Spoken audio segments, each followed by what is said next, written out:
উনি সফরে বেরিয়েছেন হাদিস কালেকশনের জন্য। প্রচন্ড শীতের রাত, উনি মাগরিবের নামাজ, এশারের নামাজ পড়ে একটা মসজিদে শুয়ে পড়লেন, আর শুয়ে শুয়ে হাদিস পড়তেছেন। কি পড়তেছেন? কথা বলেন। আর মনে মনে ভাবলেন রাতটা মসজিদে কাটায় দেই, ফজরের নামাজ পড়ে আবার বেরোবো। কিন্তু দারোয়ান এসে বলে মসজিদে থাকতে পারবেন না, ওঠেন। দারোয়ান আছে না? কথা কন। আহমদ ইবনে হাম্বল বললেন আমি শুধু রাতটা থাকতে চাই, আমি তো ফজরেরও মুসল্লি, ফজর নামাজ পড়বো তো এই মসজিদে, আমার থাকতে দাও। দারোয়ান তো দেয় না, কেন? মসজিদে থাকার জায়গা না, জান মিয়া। উনি যে আহমদ ইবনে হাম্বল এটা চিনে নাই, থাকতে দেয় না। কি করবে এখন? উনি কাঁথা গুছিয়ে হাদিসের কিতাব নিয়ে কাঁধের মধ্যে ব্যাগ নিয়ে মসজিদ থেকে বেরোয় গেলেন। কি আর করবেন, প্রচন্ড শীত, আর কাঁপতেছেন, বুড়ো মানুষ। পথিমধ্যে দেখলেন বাজার, বাজার একজন খাব্বাজ, শাবুন খাব্বাজ, যুবক রুটি বিক্রেতা। সে রুটি বিক্রি করে, চুলার মধ্যে রুটি সেকে। সে যে সালাম দিল আসসালামু আলাইকুম, যুবক বলে ওয়ালাইকুম আসসালাম। আহমদ ইবনে হাম্বল বলে যুবক আমার যাওয়ার জায়গা নেই, সফরে বেরিয়েছি, খুব শীতে কষ্ট পাচ্ছি, রাতে যদি তোমার এই চুলা থেকে একটু আগুন পোহাই কোনো সমস্যা? যুবক বলে না না সমস্যা না, হালান ও সাহালান, খোশ আমদেদ, আসেন আসেন, আপনি আগুন পোহাইলে আমার সমস্যা কি? সুবহানাল্লাহ পড়েন। আল্লাহ শুকরিয়া করে উনি বসলেন আর আগুন পোহাচ্ছেন। আর খেয়াল করলেন যুবক রুটি বানায় আর পরে আস্তাগফিরুল্লাহ, রুটির দলা বানায় পরে আস্তাগফিরুল্লাহ, খামির বানায় আর পরে আস্তাগফিরুল্লাহ, রুটি নিয়ে উনুনের ভিতরে চুলার ভিতরে সেকা দেয় আর পরে আস্তাগফিরুল্লাহ, দোকানদারের কাছে কেউ আসলেই সে রুটি দেয় আর পরে আস্তাগফিরুল্লাহ, ক্রেতার কাছ থেকে টাকা নিয়ে ক্যাশ বক্সে রাখে আর কি পড়ে, আবার রুটি বানানো শুরু করে আর কি পড়ে, খালি এইটাই পড়তেছে। ইমাম আহমদ ইবনে হাম্বল তো অবাক, কিরে এটা আবার কেমন যুবক, খালি আস্তাগফিরুল্লাহ। উনি প্রশ্ন করলেন যুবক ঘটনা কি? আসার পর থেকেই তোমার দেখতেছি তুমি রুটি বানাও, রুটি বিক্রি করো আর পড়ো আস্তাগফিরুল্লাহ, মালাকা ইয়া শাবাব। যুবক বলে আস্তাগফিরুল্লাহ আমার সবচেয়ে বেশি পছন্দের আমল, আমি সব সময় আঠার মতো ইস্তেগফারের সাথে লেগে থাকি আর সব সময় পড়তে থাকি আস্তাগফিরুল্লাহ, আর এর বদৌলতে আল্লাহ আমারে মুস্তাজাবুদ দাওয়া বানিয়ে দিয়েছে। আহমদ ইবনে হাম্বল তো অবাক, আনতা মুস্তাজাবুদ দাওয়া, তুমি মুস্তাজাবুদ দাওয়া রুটিওয়ালা? আমি এত বছর হাদিস পড়াই, আমিও তো মুস্তাজাবুদ দাওয়া না, আর তুমি রুটি বেচো বাজারে, তুমি মুস্তাজাবুদ দাওয়া, তুমি দোয়া করলেই সব কবুল হয়ে যায়। যুবক বলে নাম আনা মুস্তাজাবুদ দাওয়া, আমি আমার জীবনে যত দোয়া করেছি কবুল করে নিয়েছে কে? সব দোয়া কবুল করে নিয়েছে আল্লাহ, একটা দোয়া ছাড়া। কয়টা? আহমদ ইবনে হাম্বলের কৌতূহল, কিউরিসিটি আরো বেড়ে গেল। কি? সব দোয়া কবুল হয়েছে একটা দোয়া ছাড়া। মাযালিকা দোয়া ইয়া শাব, কি সেই দোয়া? যুবক এবার বলতে শুরু করলো আমার জীবনে যে দোয়াটা আল্লাহ কবুল করে নাই সেটা হচ্ছে আমি আল্লাহর কাছে অনেক চেয়েছি, অনেক দোয়া করেছি যে আল্লাহ শুনেছি এই জামানার সবচেয়ে বড় মুহাদ্দিস, তার নাম নাকি ইমাম আহমদ ইবনে হাম্বল। আল্লাহ তোমার কাছে আমার চাওয়া আমি যেন এই ইমাম আহমদ ইবনে হাম্বলের দেখে মরতে পারি, আমি যেন ইমাম আহমদ ইবনে হাম্বলের হাতে হাত রেখে মুসাফা করতে পারি আর তার কপালে একটা চুমু এঁকে দিতে পারি। আহমদ ইবনে হাম্বল আবেগপ্রবণ হয়ে গেলেন, চোখের পানি ছেড়ে দিলেন, বললেন যুবক তোমার এই দোয়াটাও কবুল হয়ে গিয়েছে। আহমদ ইবনে হাম্বলের দেখা আর সাক্ষাৎ পাওয়ার জন্য আহমদ ইবনে হাম্বলের বাড়িতে তোমার যাওয়ার দরকার নাই, আহমদ ইবনে হাম্বল তোমার দরবারে ছুটে এসেছে। আনা আহমদ ইবনে হাম্বল মুহাদ্দিসুদ দাহর, আমি নিজেই আহমদ ইবনে হাম্বল। যুবক চোখের পানি ছেড়ে দেয়, আহমদ ইবনে হাম্বল চোখের পানি ছেড়ে দেয়। যুবক চিৎকার মেরে ইমাম আহমদ ইবনে হাম্বলকে জড়িয়ে ধরে, হাতে হাত রেখে মুসাফা করে, কপালের মধ্যে চুমু খায় আর আল্লাহর শুকরিয়া করে বলে ও ইমাম আসলে এই দোয়াটাও আল্লাহ আজকে কবুল করে নিল। বিশ্বাস হয়? সবসময় ইস্তেগফার পড়লে আপনার দোয়াগুলোর এইভাবে কবুল করে নিবে কে? এই পাঁচটা জিনিস পাবেন সবসময় যদি ইস্তেগফারের সাথে লেগে থাকেন। রাজি আছেন তো? এজন্য বিশ্বনবী সব সময় নামাজে সালাম ফেরানোর পরে পড়তেন আস্তাগফিরুল্লাহ। কি পড়তেন? তিনবার পড়তেন আস্তাগফিরুল্লাহ, আস্তাগফিরুল্লাহ, আস্তাগফিরুল্লাহ। পড়তে রাজি আছেন? ইস্তেগফারের অনেকগুলো আলফাজ আছে, সবচেয়ে ছোট ইস্তেগফার হচ্ছে এটা আস্তাগফিরুল্লাহ, আস্তাগফিরুল্লাহ। আরো আছে আস্তাগফিরুল্লাহ আল্লাযী লা ইলাহা ইল্লা হুয়াল হাইয়ুল কাইয়্যুম আতুবু ইলাইহি, বিশ্বনবী বলেন এই ইস্তেগফারটা যদি কেউ পড়ে, আত-তাওয়াল্লি মিন ইয়াউমিজ যাহাফ, যুদ্ধের ময়দান থেকে পালিয়ে আসা কবিরা গুনাহ। কি গুনাহ? কাফেরদের সাথে যুদ্ধ, আমি তাগড়া যুবক, তলোয়ার নিয়ে নেমেছি, আমার দেহের এক ফোঁটা রক্ত থাকা পর্যন্ত আমি যুদ্ধ চালিয়ে যাব, আমি ফিরে আসতে পারবো না, আইনটা কার? ফিরে আসলে কবিরা গুনাহ। বিশ্বনবী বলেন যুদ্ধের ময়দান থেকে ফিরে এসেছে এরকম কবিরা গুনাহ অবলম্বনকারীও যদি আস্তাগফিরুল্লাহ আল্লাযী লা ইলাহা ইল্লা হুয়াল হাইয়ুল কাইয়্যুম ওয়া আতুবু ইলাইহি পড়ে, ওই কবিরা গুনাহকারীকেও ক্ষমা করে দিবে কে? পড়তে রাজি আছেন তো? আবার সাইয়েদনা আবু বকর বললেন, ইয়া রাসূলুল্লাহ আল্লিমনি দুআআন আদউ বিহি ফি সালাতি, এমন দোয়া আপনি আমারে শিক্ষা দেন যেই দোয়াটা আমি নামাজে পড়তে পারি। বিশ্বনবী বললেন, পড়ো আল্লাহুম্মা ইন্নী যালামতু নাফসি যুলমান কাসীরান ওয়া লা ইয়াগফিরুয যুনুবা ইল্লা আনতা ফাগফিরলি মাগফিরাতাম মিন ইনদিক ইন্নাকা আনতাল গফুরুর রহিম। সুবহানাল্লাহ পড়েন। এটাও ইস্তেগফার। আমরা এটার বলে দোয়া মাসুরা, সালাম ফেরানোর আগে পড়ি না? যেখানেই ক্ষমা চাওয়ার কথা আছে ওইটারই কি বলে? ইস্তেগফার। আল্লাহুম্মা ইন্নী যালামতু নাফসি, আল্লাহ জুলুম করেছি, যুলমান কাসীরা, অনেক জুলুম, ওয়ালা ইয়াগফিরুয যুনুবা ইল্লা আনতা, তুমি ছাড়া এই গুনাহ ক্ষমা করার তো কেউ নাই, ফাগফিরলি মাগফিরাতাম মিন ইনদিক, তোমার দয়ায় আমারে ক্ষমা করে দাও, ইন্নাকা আনতাল গফুরুর রহিম, তুমি হলা ক্ষমাশীল। ঠিক কি না? এটাও ইস্তেগফার, এটাও পড়বেন। আর এই সব ইস্তেগফারের শ্রেষ্ঠ ইস্তেগফারের নাম সাইয়্যিদুল ইস্তেগফার। যত ইস্তেগফার হতে পারে এর মধ্যে সবচেয়ে শ্রেষ্ঠতম ইস্তেগফার নাম কি? কথা কন। বুখারীর বর্ণনা, শাদ্দাদ ইবনে আউস রাদিয়াল্লাহু তাআলা আনহু বর্ণনা করেন, এই সাইয়্যিদুল ইস্তেগফার দিনের বেলা যে পড়বে ওই দিনে মারা গেলে সে জান্নাতি।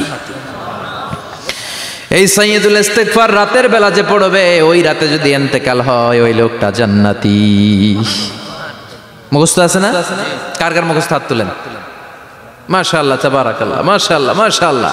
আর যাদের নাই তাদের হোমওয়ার্ক, তাদের আল্লাহুম্মা আনতা রাব্বি লা ইলাহা ইল্লা আনতা খালাকতানি ওয়া আনা আবদুক ওয়া আনা আলা আহদিকা ওয়া ওয়া'দিকা মাস্তাতা'তু আউযু বিকা মিন শাররি মা সানা'তু আবুউ লাকা বিনি'মাতিকা আলাইয়া ওয়া আবুউ লাকা বিযামবি ফাগফিরলি ফাইন্নাহু লা ইয়াগফিরুয যুনুবা ইল্লা আনতা।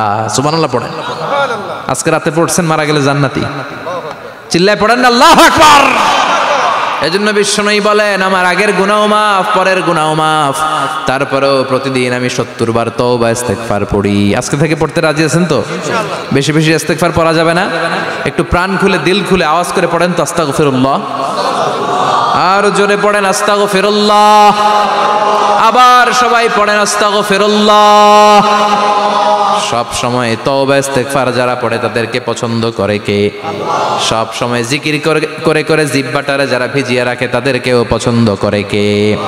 আল্লাহ বলেন ওয়াজকুর রাব্বাকা ফি নাফসিকা তাদাররুআন ওয়া খীফাতান ওয়া দুনাল জাহরি মিনাল কওলি বিল গুদুবি ওয়াল আসাল ওয়া লা তাকুম মিনাল গাফিলিন। সুবহানাল্লাহ পড়েন। আল্লাহ বলেন ওয়াজকুর রাব্বাকা ফি নাফসিক, আল্লাহরে মনে মনে ডাকো, তাদাররুআন ওয়া খীফা, আল্লাহর জিকির করতে আল্লাহ বলেছেন ফি নাফসিক। বুঝতেছেন না অর্থ? ফি নাফসিকা, মনে মনে আল্লাহর জিকিরটা করো। তাদাররুআন ওয়া খীফা, তাদাররুআন মানে বিনয়ের সাথে, with full of humility, submission and humbleness, বিনয়ের সাথে আল্লাহরে ডাকো। ওয়া খীফা, গোপনে গোপনে ডাকো। দুনাল জাহারি মিনাল কওল, চিৎকার চেঁচামেচি করে ডেকো না। কার কথা? আওয়াজ করে জিকির করো না। এই যে আমরা মাহফিলে লা ইলাহা ইল্লাল্লাহর জিকির করে, এটা তালিমান। উদ্দেশ্য কি? তালিমের জন্য আওয়াজ করে জিকির জায়েজ আছে, কিন্তু ব্যক্তিগত জিকিরের যে ইবাদতটা এটা আস্তে আস্তে হইতে হবে, এটা ভদ্রভাবে হতে হবে, চিল্লাচিল্লি করে নয়। আবার তালিমের জিকির ওইটাও ভদ্রভাবে। ইন্নাল্লাহা জামিল ইউহিব্বুল জামাল, আমার আল্লাহ সুন্দর, আমার আল্লাহর জিকিরের মধ্যেও সৌন্দর্য আছে না নাই? কিন্তু এদেশে জিকিরের ভেতরে লাফালাফি আছে না নাই? বেশি না কম? কি বসেন বসেন, হ্যাঁ বসে যান তো, অনেক ধরনের আছে জিকির। হ্যাঁ বসেন বসেন, বসে যান। হ্যাঁ হাইবার আলী, এটা কি আবার জালালি? তো এই যে ইন্নাল্লাহা জামিল ইউহিব্বুল জামাল, আমার আল্লাহ সুন্দর, আমার আল্লাহর জিকিরের মধ্যেও সৌন্দর্য আছে না নাই? তালিমের উদ্দেশ্যে সবাই মিলে জিকির করা যায়, কিন্তু চিল্লাফাল্লা করা যাবে না, লাফালাফি করা যাবে না, মাথা ডানে বায়ে ঝোলানো যাবে না, ঠিক কি না? কিন্তু লাফালাফির জিকির আছে না নাই? লাফাইতে লাফাইতে, হ্যাঁ, গাছের আগায় বাঁশের আগায়, আবার যিনি জিকির পরিচালনা করে ওনার কান্দে যায় ওঠে, আছে না নাই? বিশ্বনবী সাহাবাদের নিয়ে জিকির করছেন, সাহাবারা লাফাতে লাফাতে খেজুর গাছের আগায়, হাদিসে আছে না এটা? বিশ্বনবী সাহাবাদেরকে নিয়ে জিকির করছেন, লাফাতে লাফাতে আবু বকর বিশ্বনবীর কান্দের উপরে, আছে হাদিসে আছে? এটা জিকির নয়। কি সুন্দর দেখেন, ইসলাম বোঝা কত সহজ। ওয়াজকুর রাব্বাকা ফি নাফসিকা তাদাররুআ ওয়া খাইফা, গোপনে জিকির করো, ভদ্রতার সাথে বিনয়ের সাথে জিকির করো। ওয়ালা তাকুম মিনাল গাফিলিন দুনাল জাহারি মিনাল কওল, চিৎকার চেঁচামেচি করে জিকির করো না। যারা চিকফাল দিয়ে হই হই হই হই করে, আছে না? হই হই হই হই হই হইয়ের ভিতরে আল্লাহর নাম আছে, হ্যাঁ? এই যে হুই হাই হুই হাই, এই স্টাইলের যে জিকির, এটার ভিতরে আমার আল্লাহর নাম আছে? আল্লাহর নাম যদি না থাকে ওইটা জিকির হবে? কথা বলেন। বিষ্ণু বললেন খবরদার, চিৎকার চেঁচামেচি করে লাফালাফি করে যারা জিকির করে এরা মনে করে আল্লাহ কানে শোনে না। কথা বলেন। আপনি গোপনেও আল্লাহর ডাকলে আপনার ডাকে সাড়া দিবে কে? এজন্য রাব্বুল আলামিন বলেন ফাযকুরুনি আযকুরকুম ওয়াশকুরুলি ওয়ালা তাকফুরুন। বান্দা আমার জিকির তোমরা করো, আমিও তোমাদের জিকির করব, ঠিক কি না? আমরা যদি আল্লাহর জিকির করি আমাদেরও জিকির করে কে? সুবহানাল্লাহ কইবেন না? আমরা আল্লাহর জিকির করে, আল্লাহ নাকি আমাদের জিকির করে, জানো তো না কথা এটা? আবার হাদিসে কুদসিতে আল্লাহ বলেন ফাইন যাকারানি ফি নাফসি যাকারতুহু ফি নাফসি, আমার বান্দা যদি একা একা আমার জিকির করে আমি আমার বান্দারে একা একা স্মরণ করি। ওয়া ইন যাকারানি ফি মালাইন যাকারতুহু ফি মালাইন খায়রিম মিনহু, এরকম মহা সম্মেলন করে যদি কেউ আমি আল্লাহর জিকির করে আমি এর চেয়েও বড় মহা সম্মেলন ফেরেশতাদেরকে নিয়ে করে আমার বান্দারে স্মরণ করি। ওয়া ইন তাকাররাবা ইলাইয়া শিবরান তাকাররাবতু ইলাইহি যিরাআন, আমার বান্দা যদি আমার দিকে এক বিঘত আসতে চায় আমি আমার বান্দার দিকে এক হাত এগিয়ে যাই। আমার বান্দা যদি আমার দিকে এক হাত আসতে চায় আমি আমার বান্দার দিকে দুই হাত যাই। ওয়া ইন আতানি ইয়ামশি আতাইতুহু হারওয়ালা, আমার বান্দা যদি আমার দিকে হেঁটে হেঁটে আসতে চায় আমি আমার বান্দার দিকে দৌড়ে দৌড়ে যাই। সুবহানাল্লাহ পড়েন। এজন্য বিশ্বনবী বলেন লা ইয়াজালু লিসানুকা রাতবাম মিন যিকরিল্লাহ, আল্লাহর জিকির দিয়ে জিহ্বাটারে ভিজিয়ে রাখবা। কার কথা? চিল্লায় বলেন কার কথা? সবসময় আল্লাহর জিকির করতে রাজি আছেন তো? সবচেয়ে শ্রেষ্ঠ জিকির বিশ্বনবী বললেন আফদালু যিকরি লা ইলাহা লা ইলাহা লা ইলাহা ইল্লাল্লাহু মুহাম্মাদুর রাসূলুল্লাহ সাল্লাল্লাহু, সবচাইতে শ্রেষ্ঠ জিকির লা ইলাহা, এর চেয়ে শ্রেষ্ঠ জিকির আছে? কথা বলেন। বিশ্বনবী বললেন মান ক্বালা লা ইলাহা ইল্লাল্লাহ সিদকান মিন কলবিহি, একনিষ্ঠতার সাথে অন্তর থেকে কেউ যদি জীবনে একবার বলে লা ইলাহা ইল্লাল্লাহ দাখালাল জান্নাহ, তার যদি পাপ থাকে অন্যায় থাকে ওই পাপ আর অন্যায়ের শাস্তিগুলার পরে কোনো না কোনো দিন আমার ওই বান্দা জান্নাতে ঢুকবে। একবার যদি খালিসান মিন কলবিহি সে পড়ে লা ইলাহা ইল্লাল্লাহ, তার জন্য জান্নাতকে অবধারিত করে দিয়েছে কে? আবার এটার নাম আল্লাহ দিয়েছে কালিমায়ে, কথা বলেন। দরাবাল্লাহু মাসালান কালিমাতান তাইয়িবাতান কাশাজারাতিন তাইয়িবাতিন আসলুহা সাবিতুন ওয়া ফারউহা ফিস সামা। সুবহানাল্লাহ। পবিত্র বাণী এটা কালিমায়ে তাইয়িবা।